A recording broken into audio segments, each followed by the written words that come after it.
But before I start my speech, I want to apologize for the lighting. I have a power outage right now, so I have got no lights, but here we go. In 2023, we spent $532 billion on clothing items.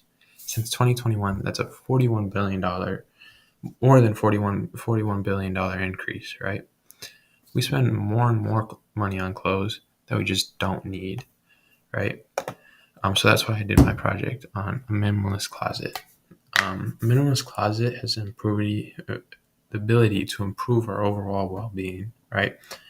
The goal of a minimalist closet is to have the minimum amount of clothing to provide what clothing provides, right? What this type of closet does for us is it improves our well-being by reducing choices, which reduces stress, right? Reduces money spent. We can save more money by spending less money. Improves our confidence by avoiding the pressures of a materialistic society, materialistic culture. It can improve our relationships by giving us more time and also less stress that can give us more authentic relationships with others. We can improve the world by helping the environment because the fashion industry is really bad for the environment. To make a minimalist closet, you want to focus on quality and quantity of clothing that you own. So what is a minimalist closet? Minimalism is a style in art that refers to you use the least amount of elements to get across your message or your aesthetic, right? And minimalism in a lifestyle is just using less, right? So the closet would have less clothing, but to still overall use clothing in the right way to get what clothing provides, right? And what clothing provides is functionality, stay warm to protect yourself from the environment, but also self-expression, right? What's the benefit of the minimalist closet, right? It reduces choice overload, right? Studies show that the more choices we have, right, the worse the choices look. It's a negative impact on our perspective of our choices, but also it leads to us having a harder time making a choice, right? So we'll have less stress if we have less choices. It saves us money. If we don't spend money on clothes that we don't need, on average, Americans buy up to 50 new items per year, right? You can save a lot of money by doing this. Helps us grow in confidence, right? Culture can tell us you need this, you need that, right? To be someone. You don't, right? Clothes don't determine our self-worth, and we can grow in confidence when we realize that and actually take action to show that we realize that. It helps us reduce damage to the environment. Fashion industry is responsible for 10% of the world's greenhouse gas emissions, right? It's a crazy number, right? And we need to all collectively do something about that, right? And this is one of the things that we can do. It allows us more time, right? We spend less time shopping, picking out outfits, right? And less stress. We can just throw on what we have because that's all we have, right? When we have less stress in the beginning of our day getting dressed, right? That impacts our entire day. A better morning will impact our entire day, right? How to create a minimalist closet, right?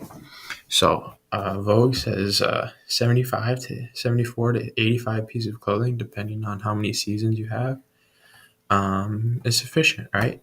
On average, Americans have up to 150 pieces of clothing, right? We don't need that much. 74 to 85 is sufficient. It's definitely sufficient considering in the 1930s, the average woman only had 9 outfits, right? 74 to 85 can make 14 to 20 outfits, right? 74 to 85 can have, or 2,300, 74 pieces of clothing can have up to 2,300 combinations, right? It's plenty. And this doesn't include undergarments and jewelry either. For the quality of the clothing, right, you want to test the fabric, right? If you pull on your fabric, right, seeing if the threads inside the fabric is tight, right? You want tight weave fabric unless it's athletic wear. You want to test the seams, right? You want tight seams, you don't want loose seams, and you want to make sure that the seams are even, right? That shows good quality. Trying on for fit. We all have different styles, right? But tighter fitting clothing can wear on the fabric, right? Looser fitting garments can get snagged and walked on, things like that. So form-fitting clothing is oftentimes better, but it's not always better, right? And if you're thrifting or something like that, you want to make sure you look over the entire piece of clothing. If you can't fix it, right? But if you can fix it, then go over, get whatever. Quality is rare now, and more expensive, but it can be found for sure. Conclusion: Minimalist closet is simple. Have less clothing in it. It can help improve your lives in multiple ways. Less choices, right? More confidence, better for the environment, many other things, right? This small change, right? Clothes aren't a huge part of our lives. It can be, but not always huge. But it can provide for our three basic psychological needs, right? We can feel competent by building a closet that only has what we need, right? Only has what we need. We can feel autonomous by rejecting societal pressures to be materialistic. We don't need that to prove our self-worth, right? Relatedness. We'll have more time and less stress to have more authentic connections with others. And all this leads to contentment, right? If you go and buy another piece of clothing online, right, you press that button, you feel happiness, a fleeting sense of happiness, right? Contentment is overall joy and peace within our lives. And this is what a minimalist closet can do for you. That's it. Thank you for your time.